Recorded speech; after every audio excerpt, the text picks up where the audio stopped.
Now, I know a lot of you guys have been waiting for me to review this next gun, and I must say it would appear to tick all the right boxes, and I can see why people are really interested in it. But is it good on paper, in theory, or actually good in real-world use? Let's take a close look after this.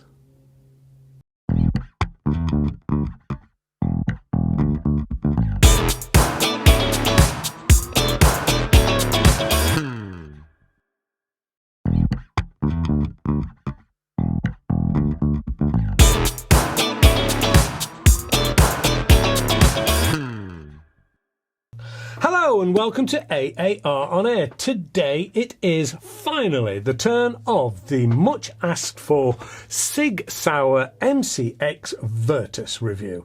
Firstly, it does look rather cool, I must admit, but what are they claiming, boasting, implying, and what can it actually do? And of course, does it meet all those people's expectations? Walk around first, as always. This thing is quite long at 37.5 inches or 95 centimetres, most of which is up front with its 17.5 inch or 44.5 centimetre barrel. In keeping with its military design, there is no silencer to add to the already long length, but of course this means it's likely to be loud, and there is no way to add one to it if indeed it does turn out to be loud. It is quite heavy at 7.5 pounds or 3.4 kilograms unscoped. It does surprisingly carry most of that weight nicely towards the back, mainly because that front barrel surround is all plastic. This carries one really long rail on the top which carries the flip-up sights that are included. The front and rear are adjustable, and this can be done with the help of the multi-tool included in the box. I say in the box, it's in the gun, but I'll come to that later. Both of these sights can be removed or repositioned along that full-length rail. I have fitted a small scope on this one to give me the best chance in the target work a little later. So moving back from the rail and front, we come to the main body, which continues with the grey colour, but from here on it's mostly metal, and this is where the weight is, and this helps the balance greatly. The only thing that is plastic is the dropout 30 round 22 caliber belt driven magazine. This is released on the right hand side via the release button. Loading this is pretty simple, and you have a choice of either dropping in the 32 pellets individually from the rear by simply rotating the belt and dropping each pellet into place until all 30 are on board.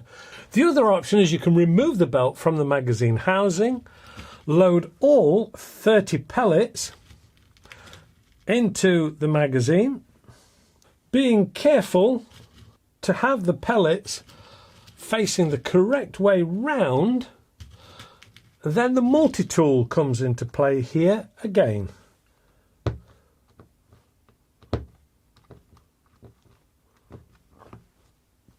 Which seats them nicely into the belt. Once you've got all those loaded up, simply refit the belt back into the magazine,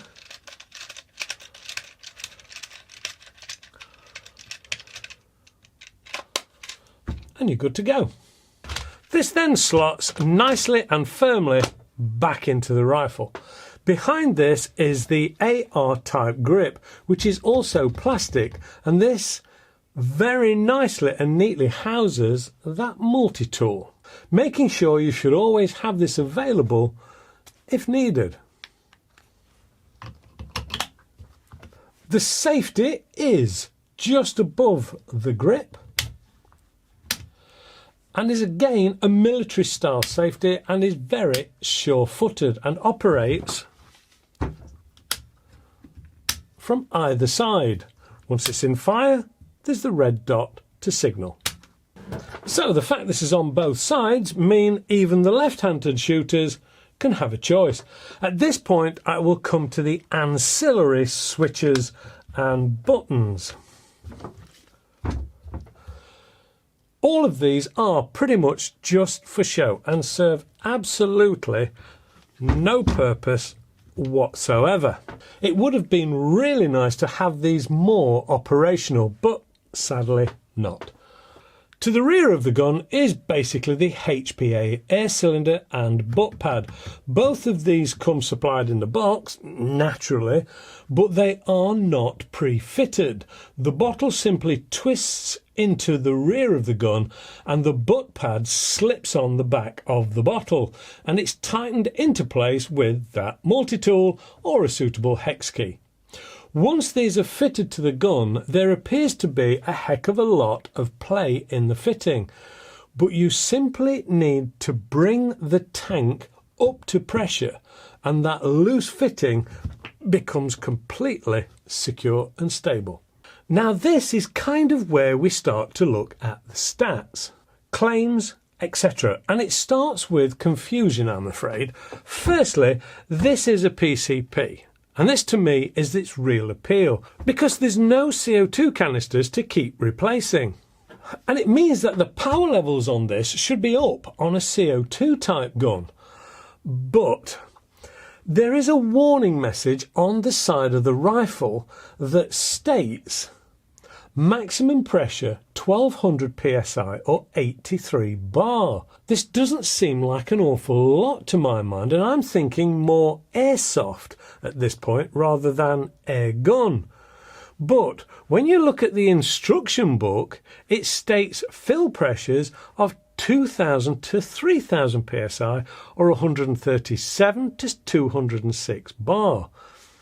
The fact they've given a range of pressures rather than the maximum fill pressure is confusing to start with, but I'll work on 200 bar fill for testing purposes.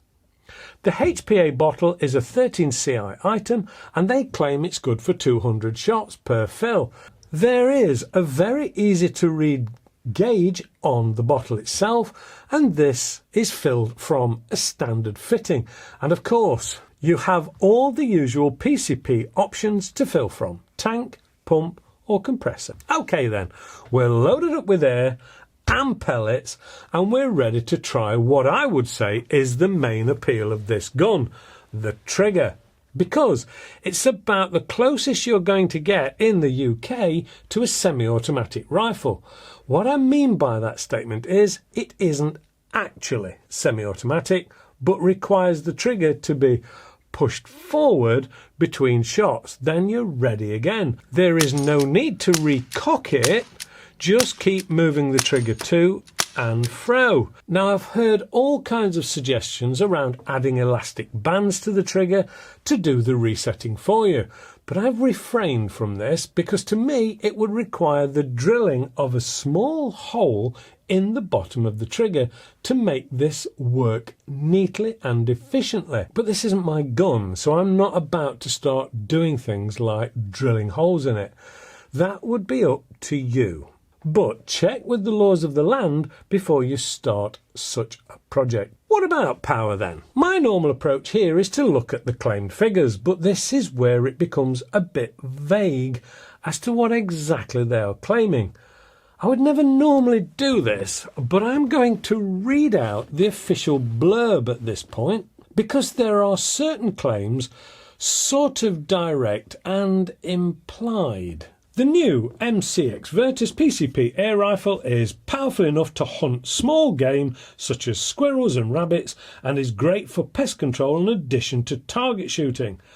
Unlike CO2 powered guns, the high pressure air in PCP models are less affected by extreme swings in temperature, making the MCX Virtus PCP an excellent all-weather airgun.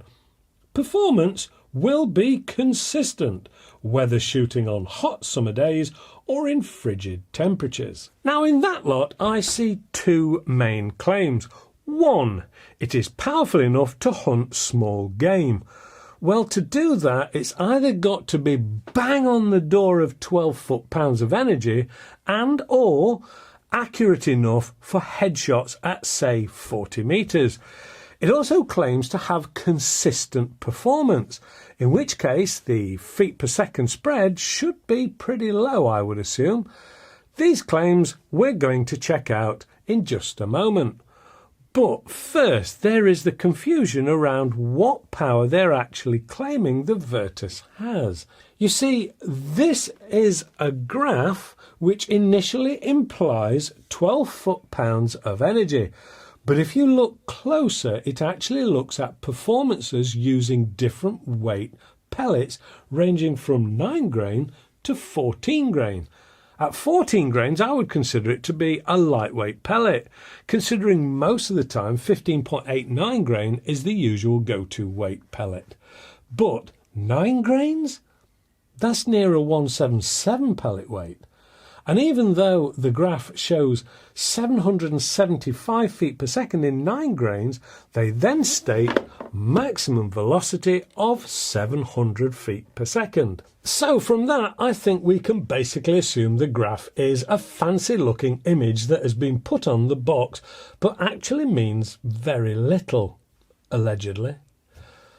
The maximum of 700 feet per second also states subject to temperatures, which is a little confusing because they said this should not be as affected by temperatures in the blurb. But I should reiterate, they say extreme swings in temperature.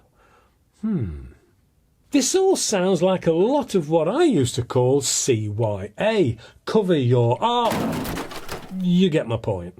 So, in order to cut through the confusion, I've decided to kill a couple of birds with one stone. Firstly, people often say we don't see you actually shooting. There is a reason for that. It's because I shoot from indoors through to the outside, and to set cameras and lighting up basically fills the room and takes an age to do, as you can see. But this is lockdown, so we don't need the spare bedroom for now. And the second thing I'm going to do is a live feed of the chrono results so you can see for yourself if this gun meets its rather confusing power claims and consistency claims. I have also got a camera set up pointing at the targets as usual. So, here goes.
Well, there is no chance this is going to hit 12 foot-pounds with whatever pellet you put through it. And I'll leave you to decide if this is what they call consistent performance with those FPS figures. By the way, this is the third one of these that I've tested, and they were all the same. Target work. Well, I suppose we've already done that one, and out at 40 metres I can't say I was blown away by the results. So, enough to hunt small game? As everyone knows, to kill it, you've first got to hit it. At the 40-metre distance I've just tested this at, I couldn't guarantee a headshot. And at this power level, to be honest, apart from close-up rat work, my opinion is I wouldn't use this for humane hunting. At this point, you may be thinking I have a real downer on this MCX Virus. Slip of the tongue. Sorry. MCX Virtus. But you would be wrong. I am more hugely confused by it because it appears to promise things without actually promising anything, more implying things. I'm more of a black and white guy, and this gun to me is grey in more than one way. What would I use it for? Well, fun really. That trigger is pretty useful when you get used to it, but because you're moving the gun whilst using the to and fro action on the trigger, the accuracy drops off even more, and as such it's really a plinker type rather than any serious hunting or target tool. There will always be that hardcore of individuals who just love the military look to their weapon, and that PCP part appeals to them. And that, to me, is a valid reason, provided you're not under the impression that this is a full 12 foot-pounds and you're happy with the £499 UK retail price tag. The jury is out on this one for me. I would be interested in your thoughts, though, and what you think about it if you already have one. But for me, I better go and get that bedroom cleaned up, or I'm likely to be in trouble from Mrs. AAR. Please, thumbs up, subscribe, share, click the alarm bell. If you want to know what's due out in advance, then you need to join the Facebook page in the link below. Stay safe, shoot safe, and look after each other. And I'll see you next Friday. Thank you so much for watching. For more reviews, click on here. And to subscribe, simply click the logo here. Don't forget the new AAR website. The link is below.